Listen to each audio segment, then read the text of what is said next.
ವರ್ಷದವರೆಗೂ ಏನನ್ನ ಪಾಲಿಸಿದೆ? ಹೆಚ್ಚು ದುಡಿಯಬೇಕು, ಕಡಿಮೆ ತಿನ್ನಬೇಕು. ಏನು ಮಾಡಬೇಕು? ಹೆಚ್ಚು ಶ್ರಮ ವಹಿಸಬೇಕು, ದುಡಿಯೋದು ಹೆಚ್ಚಾಗಬೇಕು, ತಿನ್ನೋದು ಕಡಿಮೆಯಾಗಬೇಕು. ಕಡಿಮೆ ತಿಂದಷ್ಟು ಆರೋಗ್ಯದಾಯಕ. ಎರಡನೇದು, ಹೆಚ್ಚು ನಗಬೇಕು, ಕಡಿಮೆ ಅಳಬೇಕು.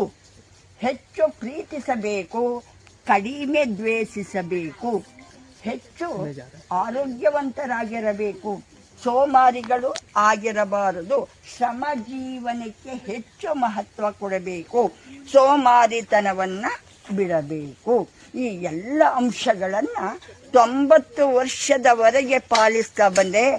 ಅದರ ಗುಟ್ಟು ಇದು, ನನ್ನ ಆಯಸ್ಸಿನ ಗುಟ್ಟು. ಯುವ ಜನಾಂಗ ಏನಿದ್ದೀರ, ಭಾರತದ ಬೆನ್ನೆಲುಬು. ನಿಮ್ಮನ್ನು ಅವಲಂಬಿಸಿದೆ ನಮ್ಮ ಭಾರತದ ಅವನತಿ ಉನ್ನತಿ ನಿಮ್ಮ ಕೈಯಲ್ಲಿ. ಮೊದಲೇನಾಗಬೇಕು? ಎಲ್ಲ ಮಾಲಿನ್ಯ ಆಗೋದಕ್ಕೆ ಕಾರಣ ನಮ್ಮ ಮನಸ್ಸಿನ ಮಾಲಿನ್ಯ. ನಮ್ಮ ಮನಸ್ಸು ಹಸನಾಗಬೇಕು, ಎಲ್ಲವೂ ಸರಿ ಹೋಗುತ್ತೆ.